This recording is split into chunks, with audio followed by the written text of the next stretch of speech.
সালের মানবাধিকার পরিস্থিতিকে উদ্বেগজনক বলছে আইন ও সালিশ কেন্দ্র। যে কোনো সময়ের তুলনায় বিচার বহির্ভূত হত্যা বেশি ঘটেছে বলেও দাবি তাদের।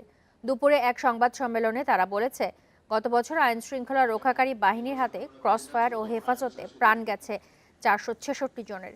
2017 সালে এই সংখ্যা ছিল 162। মৃত্যুর ঘটনা বেশি ঘটেছে 4 মে থেকে 31 ডিসেম্বর পর্যন্ত মাদক বিরোধী অভিযানে, সংখ্যা 292 জন। এছাড়া গুম ও নিখোঁজের ঘটনার শিকার হয়েছেন 34 জন। এছাড়া 444 শিশু যৌন হয়রানি ও ধর্ষণের শিকার হয়েছে বলে দাবি আইন ও সালিশ কেন্দ্রের।